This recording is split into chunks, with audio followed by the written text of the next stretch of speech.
of this week's Torah reading is Vayikra, which is not just the name of this week's reading, but it is also the name of the book we are beginning.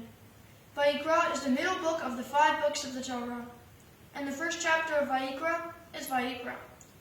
Vayikra means "and called," as the book begins with the word Vayikra, as God calls to Moses. But why did God have to call to Moses? Maybe Moses thought his job was now done. He brought the people from Egypt. He brought them the 10 Commandments. He taught them Torah. He got them to give of what they were blessed with for the building of the tabernacle, and he supervised the construction of the tabernacle. Moses did a lot, and at this point, with all this now done, he could have thought that his job was now done. It's understandable that he might have thought that his job was now done, especially with the tabernacle now there built for them, for the people, and for God. But there was still quite a journey ahead, and there was certainly more to be done.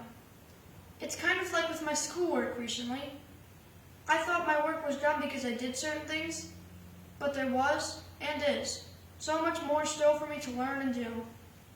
I may have solved simultaneous equations with the combination method, but I may still have had the substitution method to do. I may have solved with combination and substitution, but maybe I still have graphical method to do. I may have done my math, but maybe I still have to do my grammar. I may have done my writing, but maybe I still have to do my reading. I may have done my English, but maybe I still have to do my Hebrew. I may have done my guitar chords, but maybe I still have to work on my songs. Or maybe I did yesterday's work, but I still have today's work to do. I may have helped Dad with the laundry last week, but now there's this week's laundry to do. Dad may have made me a great lunch, but it'll be time to eat for dinner soon. Dad may have fed me amazing meals yesterday, but we will need to eat again today. There's always more to do. We shouldn't just sit back and say, done. We shouldn't think that because we did something, that there still isn't more we need to do. In this world, and maybe especially in this world, there's always something more I can do. There's always something more I should do. Moses did a lot. He did way more than any of us today. But even his job was not yet done. We had quite a journey still ahead of us. And, well, we here have a major journey ahead of us. So, why did God call to Moses? His job wasn't done yet. None of our jobs are done yet. And God is calling to each of us. But are you listening? Are you ready to answer the call? Moses was always ready to answer God's call. And the next big step for Moses was to help the people become closer to God. God didn't have Moses have the Mishkan built just to have the Mishkan. But it was built for it to be used. It was built for us to get closer to God. And that's Moses' next job here, to help the people become closer to God. But the Torah reading of Vayikra here seems to be mostly about details of sacrifices, which was such a common thing to do back in those times. But at least rules, boundaries are put on them here. The word, though, for sacrifice used in this reading is korban. Korban means offering, kind of like terumah, and kind of like mincha. But we don't have to offer animals' lives. We can offer our prayers, ourselves, our time. Back in the day, what was it that we had that was most valuable to us? Our animals were most valuable to us. So, giving our animals was a sacrifice because they were most valuable to us. We are to sacrifice what is most valuable to us. It is not really a sacrifice to give something that's not valuable to you. Sacrificing what's actually of value to you shows God your genuine willingness to give. It's easy to give that which has no value. But it's hard. It's more of a sacrifice to give that is really of value to us. At another synagogue, they were collecting food for people in need. Great idea, right?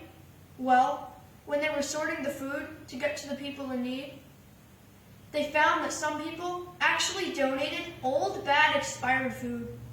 People donated things they weren't using, things they wouldn't use themselves, things they didn't want. Well, that's not really a sacrifice, is it? Offering what's not of value to you isn't actually a sacrifice.